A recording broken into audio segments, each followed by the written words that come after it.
G'day, Epic Modelers. It's not very often one comes across a seaplane that's got a natural metal finish. Personally, I find the NMF quite a challenging finish to do, and so this is an opportunity to combine the challenge of the natural metal finish along with my passion with seaplanes and amphibians. Today's topic is a Alliance, or if you prefer Alliance models production from the Czech Republic of the Dornier Do212 V1 prototype. There was only one of this aircraft built, and by the Swiss branch of the Dornier Flugzeugbau. Now, interesting aircraft, didn't do very well. There was only reason there was only one built. It was because it wasn't very successful. This aircraft is an amphibian, all metal airplane, all aluminium, and struggled to get off the water with its first attempt. In the end, they towed it behind a Dornier 24, which did a short hop but was extremely unstable, and the pilot put it down as soon as he could back on the water again. That was in 1942, and they ditched it and got rid of it in 1943. It's a resin kit, limited edition, and as you'd expect with such a limited edition kit, the smaller parts are in looks like a single cast here from which they're going to need to be cut free.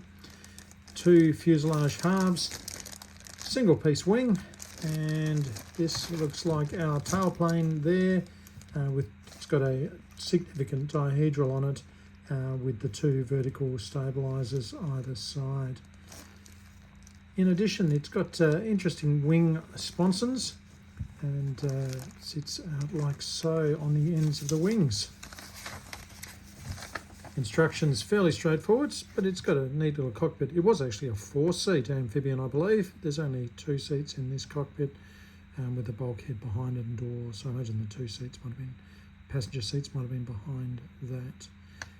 You can either do the landing gear retracted or in position. I imagine it's going to be quite a tail sitter unless there's going to be an amount of weight put in the nose. It doesn't actually say to put any in there though. I expect I will put some in just to be sure. Speaking of the natural metal finish, it just says polished aluminium in different modifications and positions laid on the exterior, so opportunity to sort of mask and just put different layers and types. As you can see, when the aircraft was on the water, it had this interesting ability to cant the prop drive shaft up. I think it was about 11 or 12 degrees to keep it clear of the water and spray. Now, that doesn't really look possible looking at the fuselage. It'll require a fair amount of modification to the fuselage in order to do that. So I think I'll be positioning this aircraft either in flight with the landing gear retracted or on the ground with the landing gear extended. Certainly, as I already said, if it is going to be the latter, I'm needing to put some nose weights in. Only one decal option, and that's of the Swiss aircraft GOG, and that'll be quite a nice little model. Looking forward to completing that. It's interesting little subject, quirky, and certainly fits into the epic criteria. Talk soon.